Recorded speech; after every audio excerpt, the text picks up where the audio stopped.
অনুরাগী ছোঁয়া ধারাবাহিকের আজকের পর্বে দেখা যায় সুদীপার এমার্জেন্সি কল চলে আসে। সুদীপা কলেজে চলে যায়।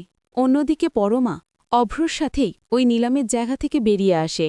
কিন্তু পরমা অভ্রকে বলে, অভ্র তুমি যাও, আমি যেতে পারব। কিন্তু অভ্র পরমাকে একা ছাড়ে না। অভ্র পরমাকে বলে, না পরমা, তুমি আমার সাথেই যাবে, আমি তোমাকে পৌঁছে দিচ্ছি বাড়িতে। এই বলেই অভ্র পরমাকে নিয়ে গাড়ি করে বাড়ি চলে যায়। অন্যদিকে দেখা যায় যে আদিত্য রুডির বাড়িতে ঢুকে পড়ে, কিন্তু রুডির বুকটা ধুকধুক করতে থাকে। রুডি ভাবতে থাকে যে এই বাড়িতে তো আমার অনেক কিছুই আছে, কোনো আলামত আবার পেয়ে যাবে তো এই অফিসার, আমি আবার ধরা পড়ে যাব না তো, ভেসে যাব না তো।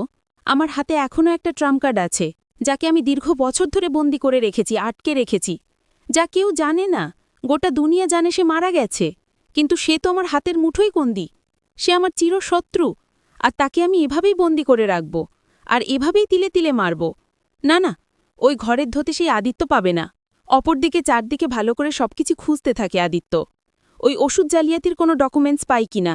হঠাৎ আদিত্য চোখে পড়ে একটা ঘরের দরজা অদ্ভুতভাবে বন্ধ করার অনেকগুলো তালা ঝোলানো। আদিত্য ভাবতে থাকে এই ঘরে কি এমন আছে যে এতগুলো তালা ঝোলানো। আদিত্য রুডিকে গিয়ে বলে, কৃষ্ণ রায়, এই ঘরের চাবিগুলো দিন, আর এতগুলো তালা ঝুলিয়েছেন কেন এই ঘরে? রুডি আদিত্যকে বলে, মিস্টার চৌধুরী, এটা তো আপনার জানার বিষয় নয়, আর তাছাড়া ওই ঘরে আমার মা থাকতেন, এখন আর থাকেন না, যার কারণে আমি ওই ঘরের দরজাটা এভাবে বন্ধ করে রেখেছি। মা জান না মায়ের ঘরে কেউ ঢোকু, এ বাড়িতে অনেক কাজের লোক আছে, তারা কাজ করে, তাদের থেকেই ঘরটা সেফ রাখার জন্য আমি ঘরের দরজা বন্ধ রেখেছি। আদিত্য রুডির কথা শুনে বুঝতে পারে ওই ঘরে কিছু একটা আছে, এবং রুডি কিছুতেই চাবি দিতে চায় না। আদিত্য রুডিকে বলে, চাবি আপনি দেবেন নাকি আমি ঘরের দরজা ভেঙে ফেলব? রুডি যখন চাবি দেয় না, আদিত্য তখন ঘরের দরজা লাথি মেরে ভেঙে ফেলে। অন্যদিকে দেখা যায় রুডি ভাবতে থাকে যে ধরা পড়ে যাব না তো আমি। আদিত্য ঘরের মধ্যে ঢুকে চারদিকে ভালো করে খুঁজতে থাকে সবকিছু। হঠাৎ আদিত্য দেখতে পায় একটা কোনায় জড়সড় হয়ে বসে আছে একজন বৃদ্ধ মহিলা। আদিত্যটা দেখেই চমকে যায়। আদিত্য মহিলাটির কাছে যায় এবং ধরে ওঠায়, তাকে বলে, কে আপনি, আর আপনি এখানে কেন, কে আপনি? ওই মহিলাটি অন্য কেউ নয়, দীপা সেনগুপ্ত।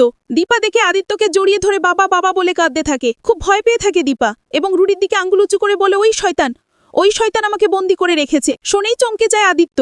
একই সাথে আদিত্য ভালো করে খেয়াল করে দেখে যে এই ভদ্রমহিলার চেহারা একদম সুদীপার মতো। তো বন্ধুরা, তোমরা এটাই চাও তো এভাবেই যেন রুডির ওই বন্ধ ঘর থেকে দীপাকে উদ্ধার করতে পারে আদিত্য? কমেন্ট করে জানাতে ভুলো না।